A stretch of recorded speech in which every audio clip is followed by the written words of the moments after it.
noches. Sí, esta noche no hace frío, ¿eh? No ha llovido ni nada de eso. Antes que nada, felicitar por el nuevo año, que es que no nos hemos visto desde el año pasado, indudablemente.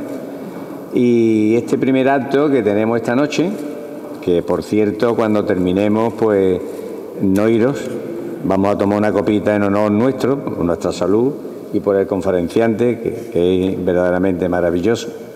Y por eso yo cuando llamé a Jesús le dije: Jesús, estamos muy interesados en que tú abras el curso del Ateneo este año. Sobre todo porque es una persona magnífico conferenciante y participa de sus ideas y está muy comprometido. Lo primero que tengo que decir es de agradecerle siempre a la Delegación de Cultura las facilidades que nos da para realizar este acto, que es de lo que nosotros, esta ONG cultural, y ya que digo ONG cultural, si alguien hoy se ha levantado un poco trastornado y quiere hacerse socio, nosotros estamos muy encantados, muy encantados. Bien, Jesús Maeso de la Torre nació en Úbeda, Jaén, en 1949. Es uno de los autores de novela histórica más reconocidos de nuestro país. Estudió magisterio y posteriormente obtuvo una licenciatura en Filosofía e Historia por la Universidad de Cádiz. A lo largo de su carrera ha simultaneado la docencia con la literatura y la investigación histórica. Es académico de número de la Real Academia Hispanoamericana de Ciencias, Artes y Letras, ateneísta de mérito del Ateneo Literario, Científico y Artístico de Cádiz y miembro de la Sociedad Andaluza de Estudios Históricos y Jurídicos. Ha colaborado en medios como los periódicos El País, La Voz de Cádiz y Diario de Cádiz y las revistas Clio, Andalucía en la Historia, Más Allá, Muy Historia e Historia y Vida, entre otras. Es autor de las novelas Algazal, Tarteso, El Papaluna, La Piedra del Destino, El Sello de la Revista. Me pierdo, creo que ha llegado a 30, más o menos. Impresionante. Vamos a ver. En Una tierra libre, La caja china también, La dama de la ciudad prohibida, Óleon, El aceite de los dioses y Teodora, La crisálida de Bizancio, Comanche, que no la hemos perdido, Todas sus obras han tenido una amplia aceptación por parte del gran público. Algunas de ellas han sido traducidas a varios idiomas. Sigue siendo un referente y un modelo a seguir en este género de novela histórica. Este tipo de novela, testamento nada desdeñable de unos hechos lejanos en el tiempo, ha tenido siempre y sobre todo desde hace unos años un tirón espectacular entre aquellos lectores ávidos de conocer esos extraordinarios acontecimientos contados con cierto rigor histórico y una ágil y primorosa ficción que nos encanta y nos engancha, ávidos de vivir y protagonizar la realidad que da consistencia a nuestra más reciente historia y que al ser tan magníficamente narrada nos apasiona y engancha desde el principio al fin del libro. Señor, cuando empiecen a leer el libro, a mí me ha llegado muy tarde y me he tenido que estar mañana, noche y todo, porque el libro es que yo no sé cómo estará escrito Comanche, pero este es impresionante. Y además ha hecho una cosa nueva, creo que para mí es nueva. Ha empezado muy fuerte, con asesinatos. Cielos, me dio miedo. Pero tiene su justificación, ya él no lo explicará esa justificación. Esos acontecimientos narrados están basados en fuentes bibliográficas serias y creíbles, pero recreadas magistralmente por la inspiración de este escritor, con verso del trabajo bien hecho que combina el rico cortejo que le proporcionan las palabras con una sintaxis fluida y precisa, un vocabulario abundante, sabe de los indios ya más que los propios indios. Yo me he quedado alucinado, no os podéis imaginar. Y toda inmersión en un ejercicio proverbial de sugestivo estilo literario, capaz de atraparnos en sus redes y lograr con inveterada ilusión que busquemos la lectura pausada de cada página de su libro con la presteza y el placer de que somos por unos instantes privilegiados testigos en el transcurso frenético de ese mundo tan frágil y violento, pero a la postre tan atractivo y revelador de lo que fuimos. Sus páginas resuman la grandeza y la generosidad de hombres y mujeres tocados por la varita mágica de la honestidad, la capacidad de sacrificio, la generosidad y sugerentes ideales, mientras que en otras ocasiones serán protagonistas la insidia, la cruel avaricia, el engaño, la venganza, el deseo de libertad, la deslealtad, un sentimiento atávico de reprimir la opresión, la sinrazón y, como siempre, señores, una religión un tanto fanática con el pecado y la sumisión que marcarán a sangre y fuego el acontecer histórico de los pueblos conquistados. A través de las páginas de sus libros observaremos que no es un mero espectador de los acontecimientos, todo lo contrario, está muy comprometido con el tiempo que está describiendo.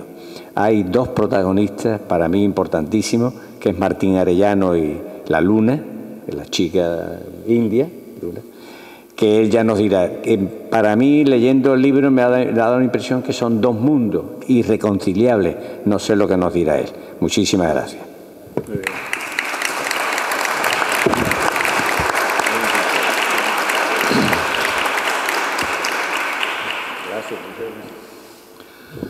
Pues muy agradecido a todos por vuestra presencia en una noche algo fría, pero podía ser peor.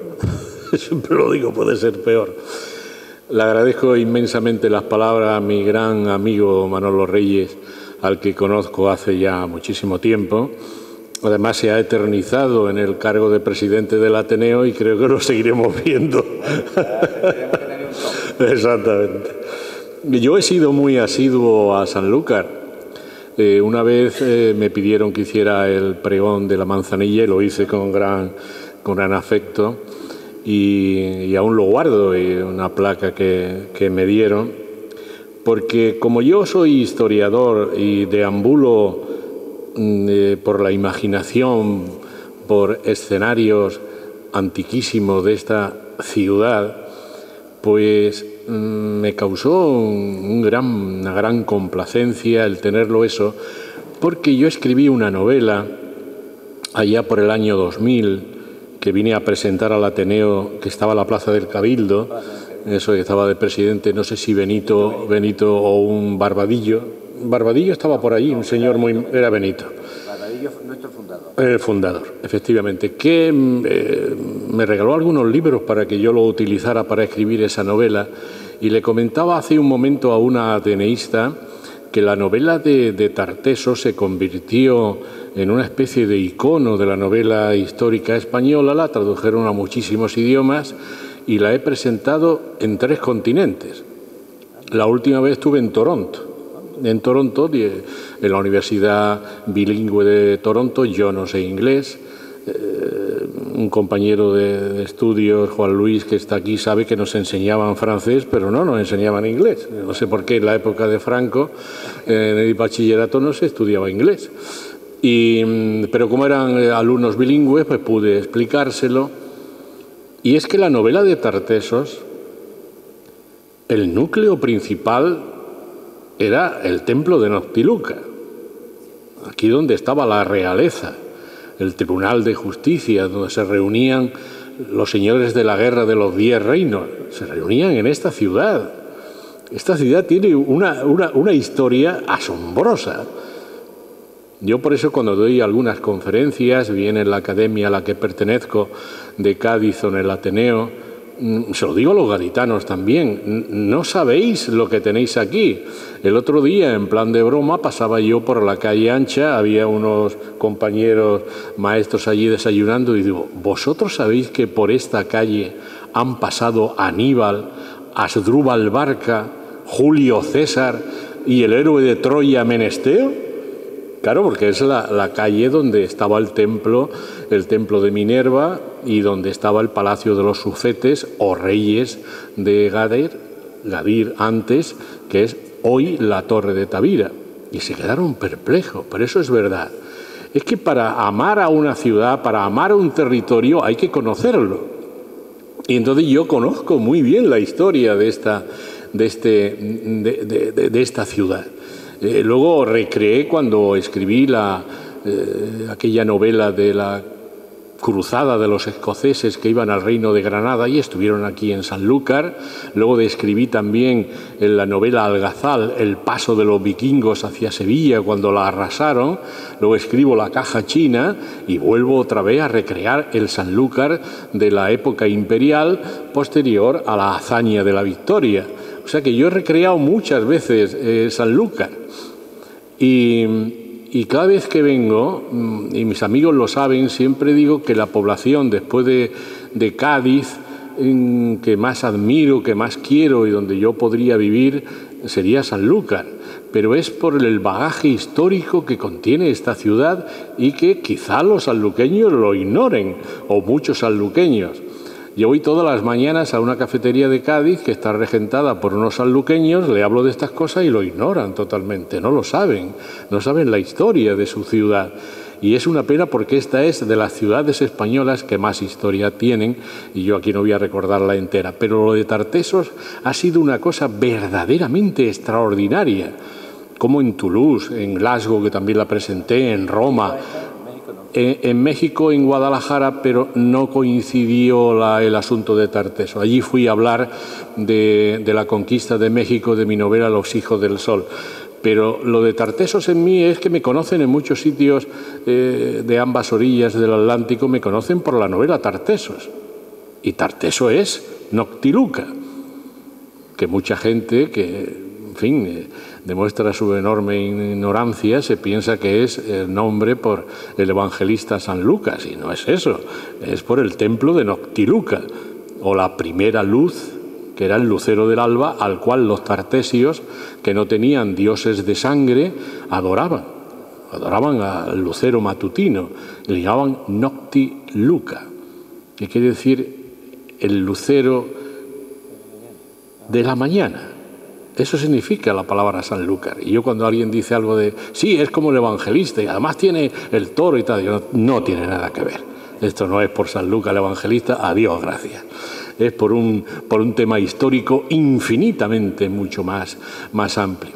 A tal efecto, no hace mucho estuve publicando, y a este paso no voy a hablar nada de la novela, estuve presentando la novela Comanche en Bilbao, donde suelo ir con frecuencia.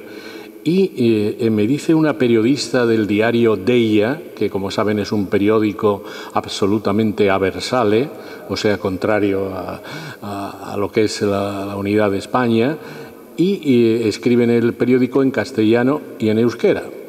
Y me dice la chica al terminar la presentación, señor Maeso, los andaluces no son nacionalistas porque no tenéis historia, ¿verdad? Como nosotros. Y dijo, como nosotros.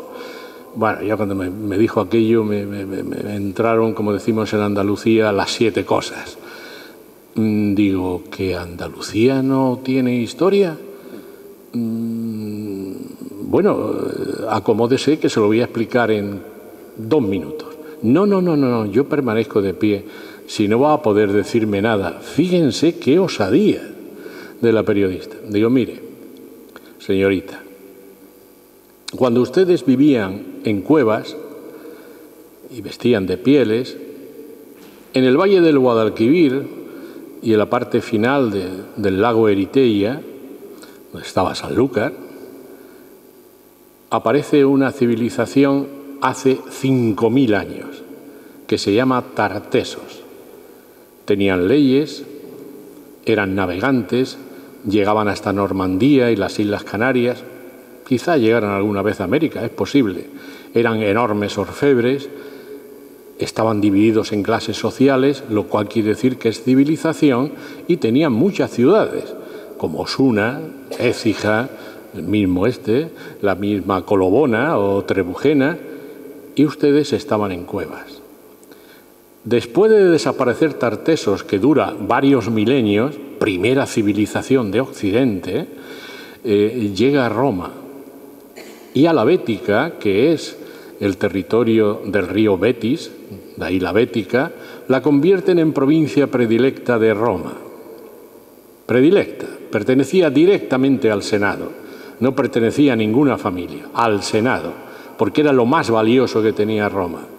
Cuando se va a Roma aparecen los árabes y llega el esplendor de Al-Ándalus, el más grande que había, más que el de Damasco y el de Bagdad, el gran occidente árabe, que llevan toda la cultura a Europa. Poco después, en esas ciudades que usted dice que no tenemos historia, y le nombré Sanlúcar de Barrameda, Cádiz, Sevilla, parten los galeones de la flota de Indias y el mundo se transforma. El mundo que antes imaginaba ya no es imaginado, ya es real, el mundo es redondo. Y eso ocurre en Andalucía. Y luego después, para no abusar de su amabilidad, señorita, le puedo decir que la ley de leyes más grande que ha producido este país y que después copiaron casi todos los países europeos y americanos fueron las Cortes de Cádiz. La primera constitución que se hace en Europa, la primera. Y gracias a ella, usted y yo estamos hablando. Y muchos de ustedes en aquella época todavía vivían en poblados de paja y barro y algunos en cuevas. Y Andalucía llevaba 6.000 u 8.000 años de civilización. ¿Tenemos historia o no tenemos historia? Esa chica cogió el bolso, salió como una bala, pero como una bala. Y mi editora, que estaba a mi lado, dice: mañana te van a poner verde en los periódicos por lo que has dicho. Y si no te parten la cara ahora cuando salgas, no sé, es lo que va a pasar aquí. No pasó nada aquella noche, porque yo lo había argumentado históricamente. Y al día siguiente lo primero que hice al levantarme fue coger el diario de ella. Y lo abro, 2 páginas. Mi foto, y ponía en letras como morcillas enormes: Jesús Maeso demuestra que Andalucía tiró del carro de la historia hasta 1812. Y le dije a mi editora desayunando: ¿te das cuenta? Aprendió. Ya no vuelvo a decir más eso de que los andaluces no somos nacionalistas porque no tenemos historia.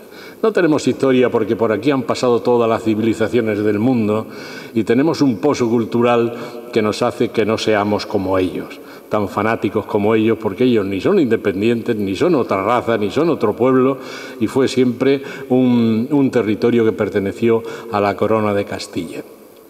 Bueno, pues entonces, como decía, el libro de Tartessos me ha acompañado durante estos 22 años, lo he presentado en 1000 sitios, en varios idiomas, y quiero decirles eso, que Sanlúcar es el núcleo, es el centro de ese libro. Todo ocurre alrededor de Noctiluca, con Argantonio, la Sibila de Tartessos, el Tribunal de Évora, y ha sido una novela muy celebrada, pero después ya anduve por otros territorios literarios, hablé de la Edad Media, pasé luego a la época, porque creo que soy el único, y me parece que lo ha atisbado mi buen amigo Manolo, el único autor que ha deambulado por todas las épocas históricas, por todas, porque yo soy historiador, he sentido un amor inmenso por la lectura y la historia toda mi vida. Los que son de mi edad, y aquí hay varios, saben que en nuestra época no teníamos nada absolutamente para entretenernos, y nuestra única entretenimiento era la imaginación, el leer algún libro y jugar a la pelota, de papel, claro, o de trapo, porque cada quien tenía un balón en aquella época. Quiero decir que entonces la imaginación la desarrollamos de una forma tremenda, enorme.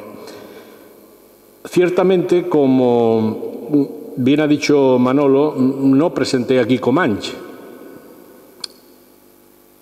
Y ahora estoy presentando la segunda parte, que es La Rosa de California, y si la naturaleza nos deja vivir y Manolo me invita, pues vendré a presentar el año que viene o el siguiente la tercera y última parte que cierra, que se va a llamar Las Campanas de Santa Fe, donde hago una especie de descripción de los españoles en el país más poderoso de la tierra, que es los Estados Unidos. Ni allí mismo sabían de nuestra historia.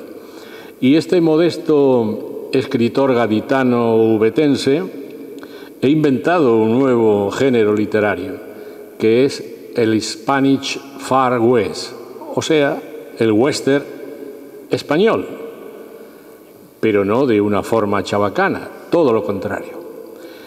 Yo pertenezco, aparte de las academias que ha dicho Manuel, pertenezco yo diría que con una gran complacencia, a una academia americana, que es la Academia Norteamericana de la Lengua Española de Nueva York, de la cual solamente había 2 autores españoles, y los 2 éramos gaditanos, Pepe Caballero Bonal, que ya murió, y un servidor. Y claro, eso para mí fue un honor. Y allí en la Hispanic Society, viendo algunos manuscritos, algunas actas, me di cuenta que los Estados Unidos, 3/4 partes de su territorio, habían pertenecido a España durante 3 siglos. Y dije, pues esto tiene viso de ser novelado. Y ese mismo año, cuando estuve aquí ya en Cádiz, pues fui a Roma a recabar información sobre mi novela Oleum, que creo que fue la última que presenté aquí, Oleum, que era sobre el aceite de la Bética, donde también aparece este territorio, porque era la salida del aceite a Roma, del aceite que salía de la zona de Córdoba. Y fui a los museos vaticanos, que muchos de ustedes habrán visitado, y viendo todas las estatuas griegas y romanas que hay allí, de golpe y porrazo en una vitrina muy parecida a esa que estoy viendo ahora, veo el casco de un indio, el carcaj de flechas, una lanza y un escudo indios. Claro, yo me quedé perplejo. Me fui al guía que nos estaba enseñando aquello, que nos estaba hablando a un grupo en español. Digo, ¿pero eso qué hace ahí? ¿Qué tiene que ver la cultura griega y romana con lo que estoy viendo? Dice, ¿y usted que es español no lo sabe? Digo, ni idea, no sé qué es eso. Dice, esos son los atributos militares del gran jefe comanche Cuerno Verde, que fue un hombre tan cruel y llenó de crueldad y maldad todo el oeste americano, y que los españoles vencieron, y uno de ellos, un capitán de dragones del rey, lo venció en combate singular. Y como eso tuvo gran resonancia en Europa, el rey Carlos III le pidió a ese capitán que trajera todos esos atributos de guerra para regalárselos al Papa Pío VI, que era muy amigo de Carlos III. Y entonces este hombre vino con esos objetos, vino a España, primero a Madrid, y de Madrid el rey lo mandó a Roma. Y en Roma, pues están todavía. Y dije, ya tengo novela, ya tengo personaje y ya tengo tema, claro. Y fue llegar a Cádiz y ponerme a escribir como un loco. Y ha tenido un éxito tal en los Estados Unidos y en parte de Sudamérica, porque han como despertado de un sueño. Ahora resulta que los españoles, a los que tanto despreciamos, fueron los dueños de mi país. Y no solamente fueron los dueños de Estados Unidos, sino que España, y lo explico en Comanche y ahora en La Rosa de California, prácticamente diseñaron lo que hoy son los Estados Unidos. Jamás se hubieran hecho independientes las 13 colonias de George Washington, Franklin y Jefferson si los españoles no le hubiéramos ayudado. Gracias a Bernardo Gálvez, que venció a los ingleses en Pensacola, y al almirante Córdoba, que los venció en el mar. Porque hay una cosa curiosísima con los ingleses. Mis amigos escritores, cuando vamos a los grandes saraos, de la universidad de verano y demás, y hay escritores ingleses, dicen, ojo, que viene Jesús Maestro, este lo va a poner a parir a los ingleses. ¿Por qué? Porque conozco mi historia y conozco la de ellos. Inglaterra ha fundamentado siempre su imperio sobre los robos que hacía al imperio español. Eso que os quede claro para siempre. Nos fueron robando todo lo que pillaban.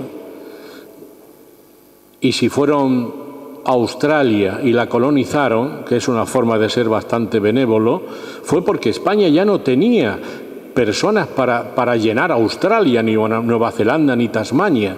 Y por eso se llama el Estrecho de Torres y se llama Australia por la Casa de Austria. Lo que pasa es que ya no podíamos llegar a más, porque España dominaba el mundo. Dominaba el mundo en Asia y dominaba el mundo en América y gran parte de Europa. Por eso surge la leyenda negra. La leyenda negra surge del desprecio que nos tenían los italianos, que es donde aparece, que decían que éramos entre moros y judíos, cuando nadie de nosotros, a mí también me hace una gracia inmensa, cuando dicen, claro, los andaluces como tenéis sangre mora, pero usted qué barbaridad histórica está diciendo, pero si aquí no quedó ni uno. Fernando III el Santo, que es el que conquista todo el valle del Guadalquivir, le daba siempre 2 o 3 días para que desaparecieran y dejaran la ciudad limpia. Y todos se fueron a Marruecos y a Argelia. Y además un cristiano viejo casarse con una mora, eso era imposible. O sea, no tenemos nadie sangre mora, nadie de los andaluces. Nuestro magma poblacional y etnográfico es tartésico, somos tartesios. Y luego, culturalmente, fundamentalmente, romanos. Los tartesios se convirtieron en romanos. ¿Y por qué se convierten en romanos? Porque ya estaban muy civilizados. No era como los francos, ni era como los anglosajones. No, ya estaban muy civilizados. Y ese es el magma de nuestra población. Se han hecho estudios actualmente y de lo que más tenemos es sangre judía, de eso sí tenemos mucha, de lo cual yo me enorgullezco porque mis 2 apellidos son judíos.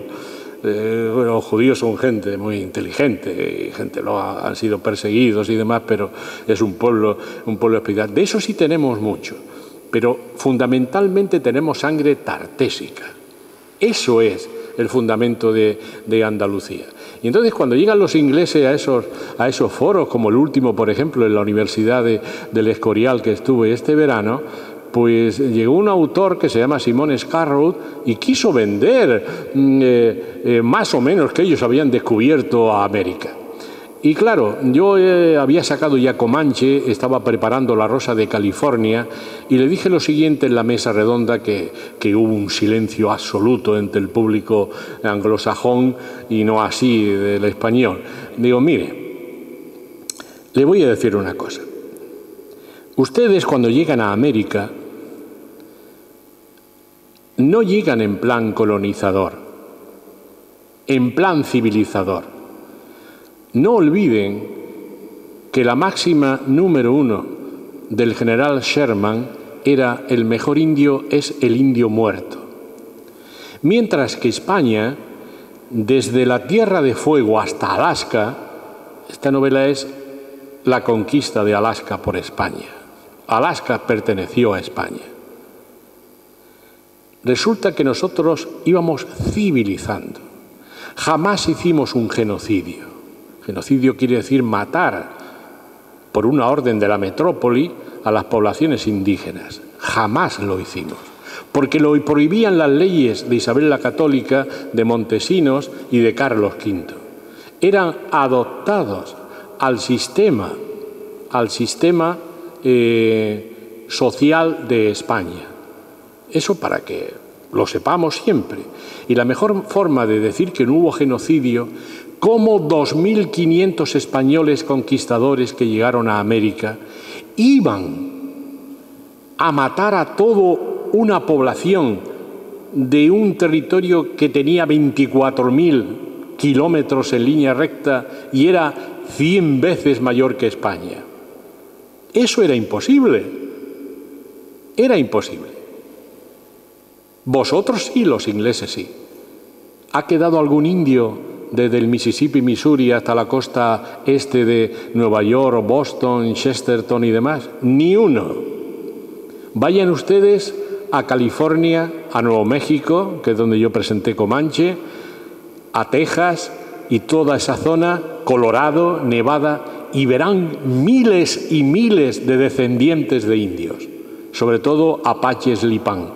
Y luego el gran milagro de la historia de España, que es el mestizaje. El autor americano Hugh Thomas dice que la obra de arte de España en la historia de la humanidad fue el mestizaje. Nosotros nos unimos a las indias, a las mujeres indias, y creamos una nueva raza. que es la que hoy persiste en América. Eso no lo hicieron los ingleses. Ellos sí que fueron genocidas. Y como yo se lo digo con un montón de argumentos, pues se tienen que callar. Digo, ustedes no hicieron y ni dejaron ninguna universidad. España, desde el Río de la Plata hasta Alaska, dejó 154 universidades. Signo inequívoco de la civilización. 6.000 ciudades, pero no para ellos, sino ciudades para ellos y para los indios. Ustedes hacían ciudades en la costa para llevarse todos los productos. España en el interior, lo que quiere decir que quería quedarse allí. Hernán Cortés no hizo un genocidio en Tenochtitlán.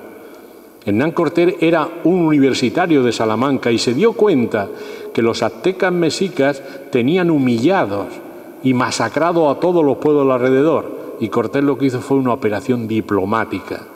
Recogió a todos los indios descontentos y los llevó a Tenochtitlán y se hizo con ese imperio. ¿Y qué hizo después Cortés? Crear el Estado de México, tal como es ahora. Yo, si hubiera sido Felipe II o Felipe III, hubiera llevado la capital de las Españas o de Hispania, la hubiera llevado a México, que era el punto de equilibrio.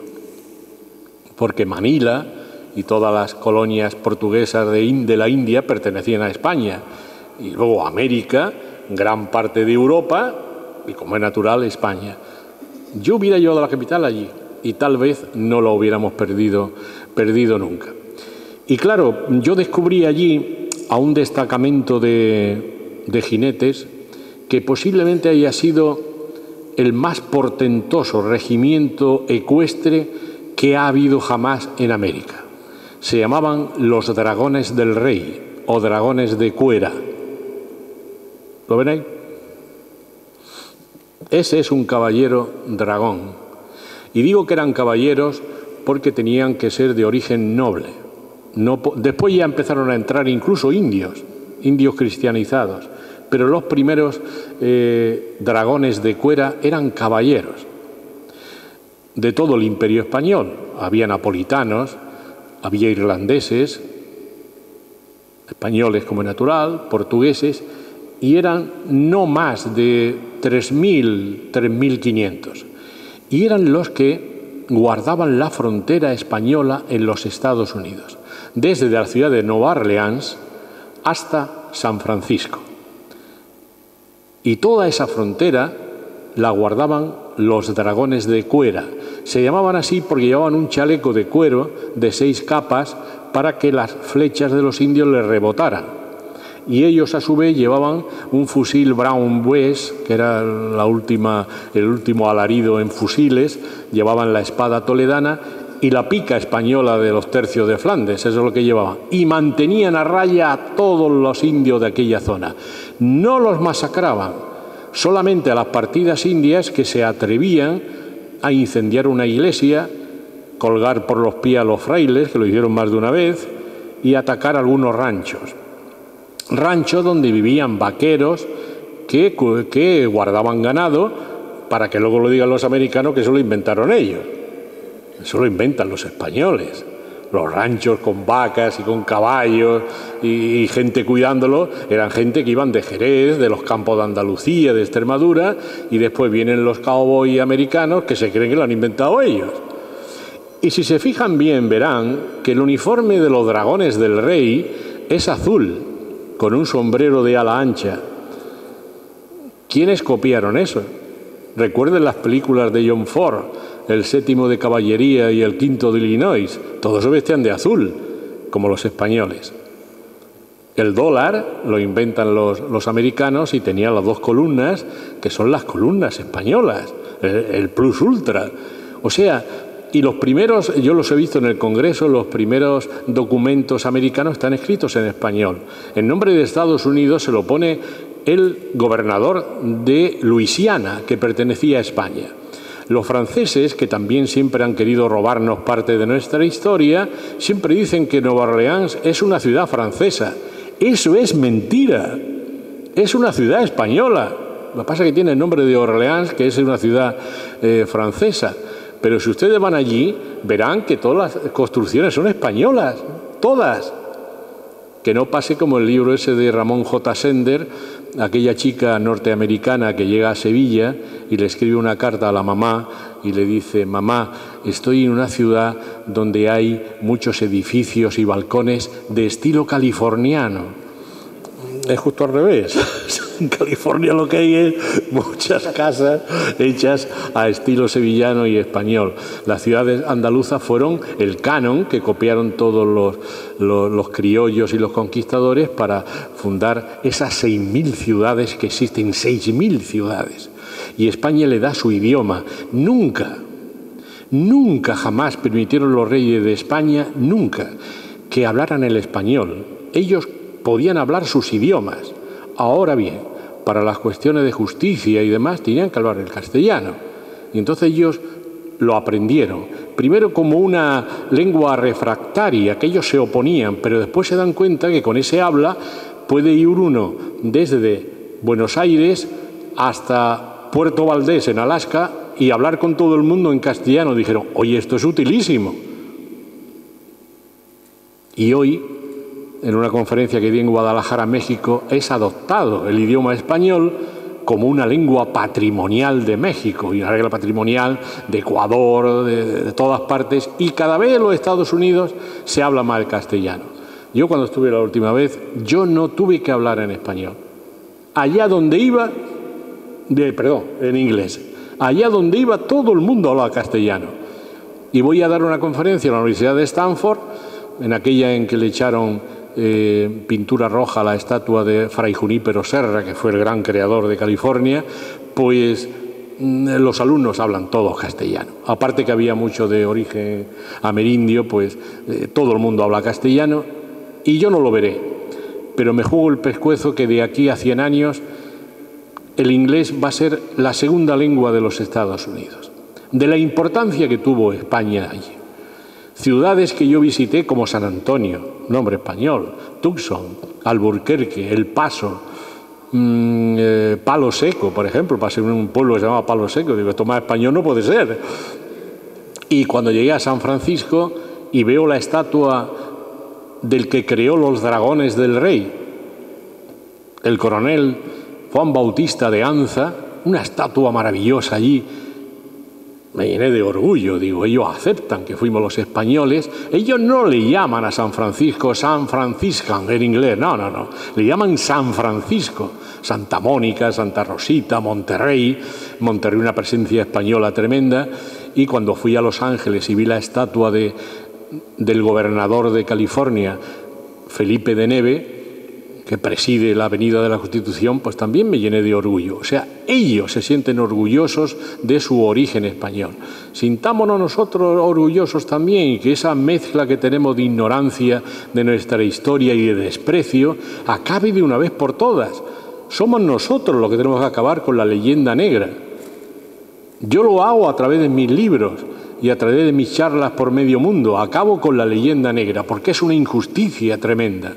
Han sido los anglosajones, para ellos parecer que hicieron algo, los que nos han puesto de esa manera. Y todo es mentira. Todo es mentira. Con los ingleses, por ejemplo, tuvimos 150 encuentros navales. 150. Perdimos quizá 10 o 12. El resto siempre ganó España. Siempre.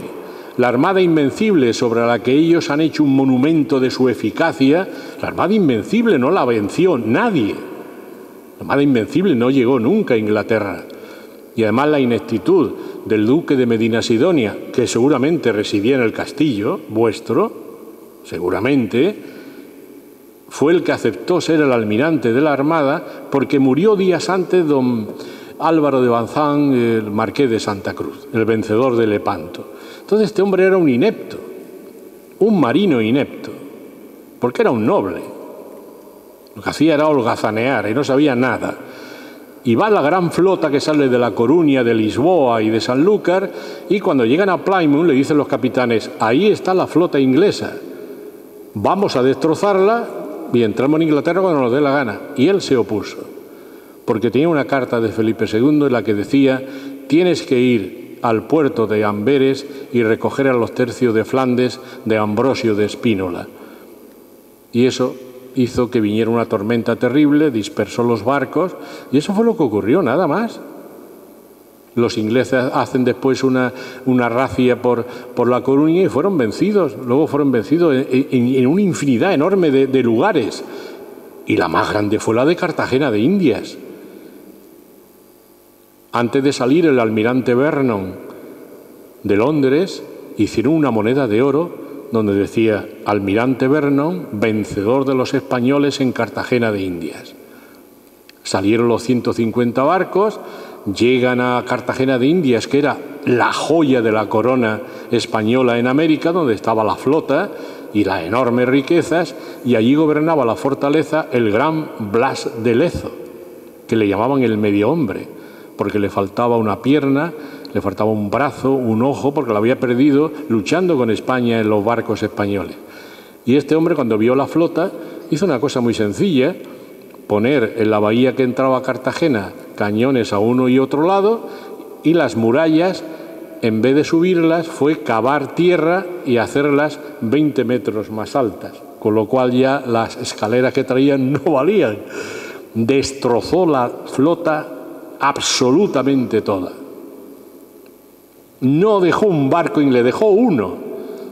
Y desde las almenas de la alcazaba de Cartagena le dijo al almirante Vernon en inglés: y ahora con ese barco que te llevas, ocúpate de trasladar carbón desde Gales a Londres. Cuando llega el almirante Vernon, que llegó vivo de milagro, el rey Jorge III dijo: bórrese de los anales de la historia de Inglaterra esa terrible derrota que hemos tenido con los españoles. Y jamás se supo de ella. Y los españoles parece que nos gusta regodearnos en nuestras derrotas. A mí me invitaron a la conmemoración de Trafalgar y se lo dije al almirante Bolívar. Digo, no voy a ir, perdóneme, que yo vaya a celebrar una derrota de España con los franceses por la ineptitud de los franceses y de Napoleón. Yo, es que esto es un evento. Bueno, será un evento para los ingleses, pero no para mí. Y no fui.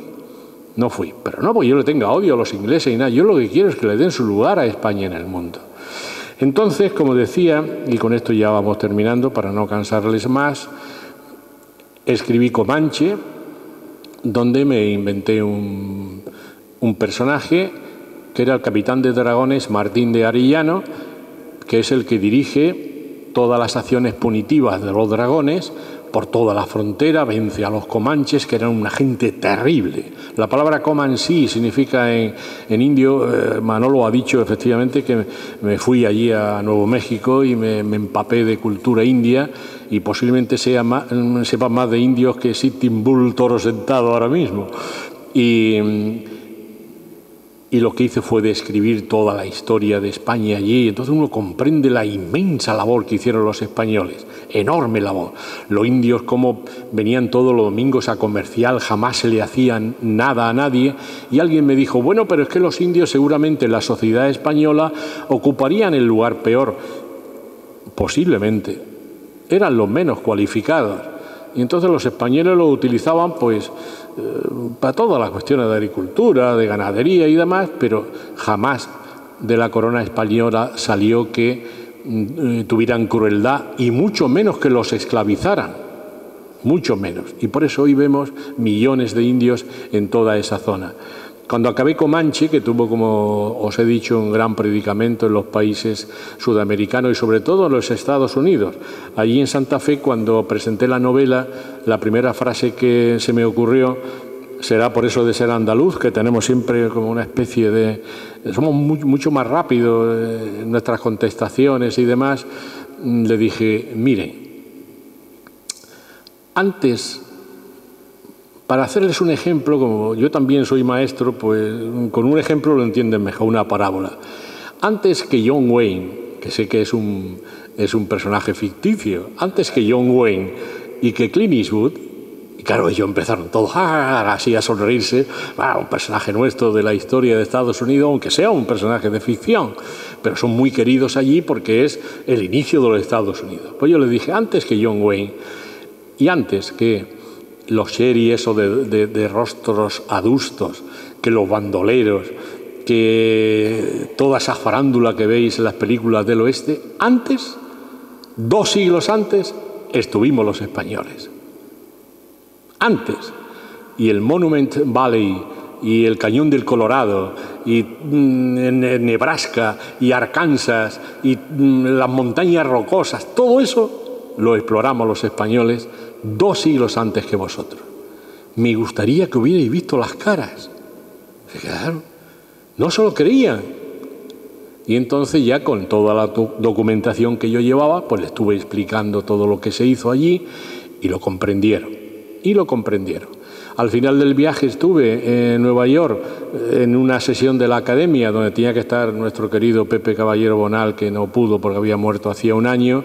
Pues nos llevaron a ver la sala donde están los padres de la patria de los Estados Unidos. Y ahí había un cuadro tan grande como la nao Victoria, donde ponía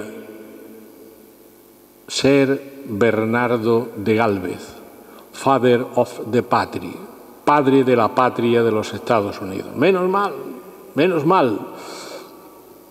Y por él sabemos, por Bernardo de Gálvez, gran amigo de Washington, que Washington no tenía dentadura. Y cuando iba a comer, como él comía con él todos los días, la mujer le traía una dentadura de hueso, madera y hueso, y él se la ponía y comía.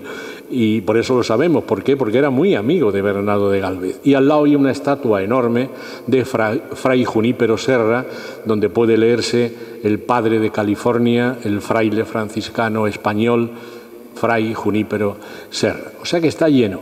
Y luego ya pues escribí La Rosa de California, que es nuestra estancia en Alaska.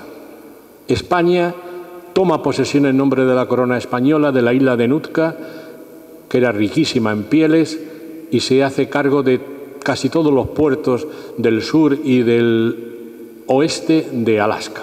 Y le pone nombres: Valdés, Córdoba, Cervantes, San Fernando. Y si recuerda aquel petrolero que arrojó mucho petróleo al mar hace ya muchos años, se llamaba Edson Valdés, y era precisamente de él, porque venía de Puerto Valdés, Alaska. O sea que la presencia nuestra es tremenda. Y la isla de Vancouver, que sale en esta novela, se llamaba de la Bodega, porque fue el almirante de la Bodega quien descubrió la isla. Llegan los ingleses después de irnos los españoles en 1820, le cambia el nombre y se pone el suyo, Almirante Vancouver. Eso es lo que han hecho, ese es el ejemplo de lo que han hecho los ingleses continuamente. Donde estábamos nosotros, llegar ellos, cambiar los nombres, esto era nuestro, esto lo hemos colonizado nosotros. No, lo habéis arrasado, que no es lo mismo, que es lo que hicieron en la India. Y claro, esta novela es muy agradable por eso, y luego tiene una historia de amor maravillosa que ocurrió realmente. Cuando España llega a Alaska, había algunos puertos rusos que comerciaban con pieles, y el embajador Rezanov pues dice que quiere tener la amistad de España. ¿Cómo no quería tenerla? Si era el imperio más grande que había en la humanidad en aquel momento. Y llega a Monterrey para allí hacer una especie de tratado para que los españoles le demos alimentos, y él nos daba pieles. Y allí conoce a una española que se llamaba Conchita Argüello. Por lo visto era una dama bellísima. Y entonces el hombre este se enamora perdidamente de ella, pero perdidamente. No voy a decir lo que pasa porque tienen una tragedia a los Romeo y Julieta, pero absolutamente real, que luego yo pude comprobar cuando fui a presentar el libro mío a Moscú, y es que había un ballet en un teatro ruso que se llamaba Conchita Argüello. Y claro, yo me quedé también perplejo, digo, pero ¿cómo es posible que mi personaje esté ahí? Y es que aquel amor entre el embajador ruso Nikolai Rezanov y Conchita Argüello tuvo una influencia y una explosión de afecto en Rusia absolutamente tremenda. Y hay obras de teatro, de ballet, poemas, etcétera. Pues todo eso ocurrió en la España imperial del siglo XVIII, XIX, y después, como ley de vida, todo lo que nace se desarrolla y al final muere. Pero en el desarrollo o te comportas con honor, tolerancia, compasión, o te portas como los ingleses, que es la antítesis. Y España se comportó en América del Norte y del Sur muy honorablemente. ¿Que hubo fallos? Los hubo. ¿Que hubo encuentro violento? Los hubo. Pero no olvidemos una cosa. Cuando España llega a América, no existía la Declaración de los Derechos Humanos. No había aparecido la Revolución Francesa con la división de poderes. España iba con las ideas cristianas del Renacimiento. Hay que comprenderlos, como había que comprender a los que fueron en esta nao a dar la vuelta al mundo, que no fueron a dar la vuelta al mundo. Yo no sé lo que le habrán explicado, pero lo de la nao Victoria no fueron a dar la vuelta al mundo. Fueron por especias al Maluco de Indonesia, y ya está. Y volver con los barcos llenos de la especia, que era como el petróleo o el oro ahora. Lo que pasa es que el Cano, perseguido por los portugueses, cogió la ruta del Índico y del Atlántico y llega a Sanlúcar de Barrameda, pero obligado porque era perseguido. Casualmente da la primera vuelta al mundo. Por eso la historia hay que conocerla y así amamos más a nuestro país, lo comprendemos mejor y podemos convertirnos en destructores de la leyenda negra. Y ya concluyo diciendo que os agradezco inmensamente vuestra presencia de corazón, que tenéis en mí un defensor a ultranza del Noctiluca Tartesio, origen de nuestro pueblo andaluz, que existió por toda la cantidad de vestigios que se han encontrado, y que nuestra cultura, y por ser como somos, es que somos tartesios, y esos eran así, de esa forma. Jamás hacían sacrificios humanos, eran comerciantes, y le llamaban el reino del buen gobierno. Fíjense en aquella época, cómo tendrían que aprender los políticos actuales. Y por eso me es muy placentero venir a Sanlúcar. Siempre que me invita mi amigo Manolo Reyes estoy aquí clavado, salvo la última vez que me invitó porque estábamos en pleno COVID y le dije digo, no va a ir nadie. A mí me da igual, porque yo seguía viajando exactamente igual. Y le agradezco muchísimo su presencia. Lean estas novelas Comanche y Rosa de California y verán el orgullo interior que sienten viendo que España fue la dueña y la que diseñó los Estados Unidos, el país más poderoso de la Tierra hoy día. Muchas gracias.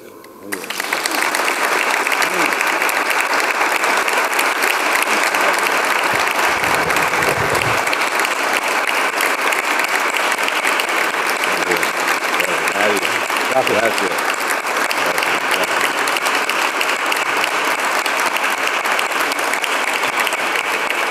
¿Quieres que te hagan preguntas o algo? ¿No? Sí, díselo tú, si alguien quiere.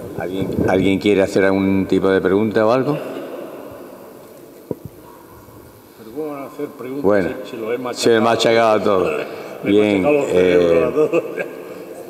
Mi amigo Juan Luis. Venga. Mientras te hagan la pregunta, voy yo por el estuche. Perdón. Sí. Sí, es curioso la pregunta que me hace mi amigo y compañero de magisterio, Juan Luis. No me he dado cuenta. Creí que te lo tenía todavía. Y efectivamente, yo escribí una novela que se llamó Los hijos del sol, que es como nos llamaban los aztecas cuando aparecieron los españoles en Yucatán, que por cierto la palabra Yucatán es curiosísimo. Llegaron los capitanes de Hernán Cortés, vieron a unos indios que eran tracaltecas y le preguntaron, ¿cómo se llama esta tierra? ¿Dónde estamos? Y le decían los indios, Yucatán, que quiere decir, no sé lo que me estás diciendo. Eso es lo que le decían. Y ya se ha quedado la tierra de Yucatán, fíjense qué cosa más curiosa. La historia es así. Y como dice Juan Luis, escribí esa novela, pero como yo ya había escrito Comanche, mi editorial dijo, como ya eres algo conocido en los Estados Unidos y también No podía faltar. Ya me decía mi mujer que no se lo olvide luego a Manolo traer un vinito de Sanlúcar, la manzanillita. Y mi mujer es que vivió aquí en Sanlúcar, le tiene mucho cariño, hizo la comunión en la O y eso, y para ella Sanlúcar es una ciudad muy querida. Y entonces dijeron, ¿por qué no te cambias el nombre? Por lo visto, llamarse Jesús, es que Jesús no se llama a nadie, ¿eh? En los países cristianos el nombre de Jesús no se lo ponen a los niños porque es excesivo. Le ponen Santiago, Pedro, Juan, Pepito, pero Jesús no se lo pone. Dices que allí en Estados Unidos el nombre de Jesús no es conocido, nadie se llama Jesus. Nadie. Dice, ¿y por qué no cambias el nombre y le pones un nombre inglés? Y yo, más que nada, en plan cachondeo, le dije, mira, a mí me gustaban mucho las películas de piratas. Yo leía mucho a Julio Verne, a Emilio Salgari. Me quiero llamar Morgan, como el pirata Morgan. Y me puse Morgan Scott. Y por eso no es muy conocida esa novela aquí. Pero es que a los españoles llamaban los hijos del sol. Creían que éramos dioses. Los aztecas, al aparecer en los caballos, con la armadura, decían, ha vuelto Quetzalcóatl, que era la mujer serpiente, ha vuelto otra vez. Y como llevaban barba, eran blancos, y luego llevaban los arcabuces. Un arcabuz de esos, soltado en una batalla, eso lo volvía locos. Y también se asustaban de los perros que llevaban los españoles. Hernán Cortés llevaba 2 perrillos, 2. Uno se llamaba... Me está fallando la memoria. La vejez es tremenda. Becerrillo. Se llamaba Becerrillo, uno de ellos, y era tremendo, ¿eh? Cuando Becerrillo se tiraba un indio, había un indio. Y entonces, claro, Leoncillo era el otro, efectivamente, gracias. Y claro, es una cosa curiosa. Y claro, le tuve que poner ese nombre. Es una novela monumental, porque narra la historia de la conquista de los españoles de México, pero no contada por un español, sino contada por un príncipe azteca. Claro, eso tiene su historia, ¿eh? Hay que hacer una abstracción mental y decir cómo nos vieron ellos a nosotros. Nos vieron con susto al principio. Claro, ¿estos tíos quiénes son? Cuando veían un español montar un caballo, eso para ellos era una monstruosidad. Decían que eran ciervos sin cuernos. Pero en una batalla los españoles eran invencibles. Llevaban los sables toledanos, total. Y describo la conquista de eso. Y esa es la historia. Y después fue cuando ya escribí La Rosa de California y tal. O sea que he dado un viraje muy grande en mi carrera literaria, se puede llamar carrera, por lo menos en mis escrituras, y me he convertido en el creador del Hispanic Western. Así me conocen los Estados Unidos. El creador del Hispanic Western. Así va a ser lo único vosotros lo que habéis tenido un western. Nosotros tuvimos uno antes que vosotros. Y esos eran los dragones del rey. Se llamaban así, dragones del rey. Y esa es nuestra historia, y voy a seguir con ella, con las campanas de Santa Fe, cuando los españoles nos vamos. Y los indios se tiraban a los caballos de los españoles para que no nos fuéramos, porque sabían lo que les esperaba. Llegaron los norteamericanos de las colonias, eso sí que masacraron. Pueblos enteros. Y España nunca jamás lo había hecho. En fin, esa es nuestra historia. Y así se la contaremos. Dime. La palabra... Los comanches eran una tribu que vivía en las rocosas. No conocía el caballo y vestían desnudos. Vino una hambruna tremenda, descendieron de las rocosas y llegan a un lugar que se llamaba Palo Alto, que era el lugar donde tenían los españoles los caballos. Era un enorme rancho donde había 4.000 o 5.000 caballos. Y los comanches los ven a los españoles que los montan y dijeron, bueno, si nosotros aprendemos a montar a caballo, vamos a ser tan poderosos como los españoles.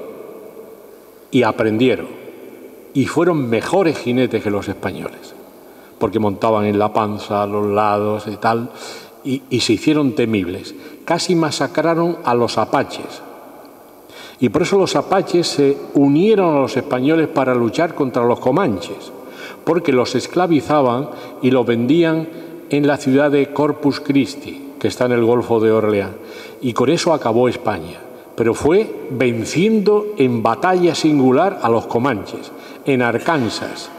Tuvieron que subir los españoles hasta Arkansas y allí, al lado de un río, vencieron a Cuerno Verde y desde entonces firmaron una paz con los comanches y se acabó. Y le llamaban los comanches los apaches. Fueron los que le pusieron aquel nombre porque iban desnudos. La palabra comanche o comansí quiere decir el hombre que va desnudo. Quiere decir eso, eran temibles. Pero España consiguió vencerlos, no masacrarlos nunca. El siguiente jefe de Cuerno Verde, que se llamaba Ecueracapa, así se llamaba, fue el mejor amigo de España y su hijo se convirtió en capitán de dragones. Y el rey Carlos III le dio una medalla, porque eso de que los grandes jefes, los dragones del rey, le regalaron una medalla con la esfinge de Carlos III, se volvían locos. Y todos querían una medalla, todos los jefes llevaban la medalla de Carlos III. Lo que hizo en España, en esa zona del oeste americano, créeme, no tiene nombre, no tiene nombre. Debíamos de conocerlo todo lo que hicimos allí. Yo por eso cuando voy a esas ciudades, pues me siento muy orgulloso y me tratan divinamente, de verdad, de verdad. Cuando fui a presentar Comanche, apareció un regimiento vestido de dragones de cuera. Yo cuando lo vi a la entrada del Palacio del Gobernador, yo pensaba en un principio que era la guardia de allí. Dice, no, se han vestido para recibirlo a usted.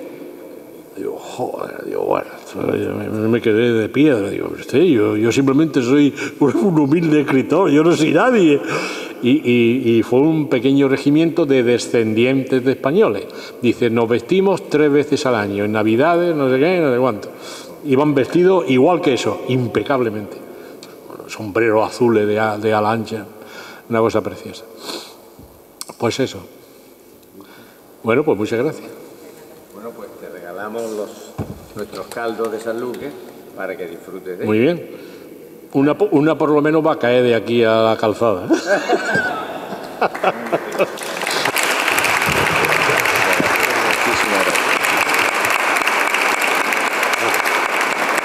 Muchas gracias.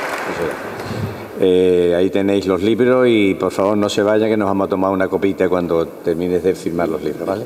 Sí, gracias. Aquí después te lo...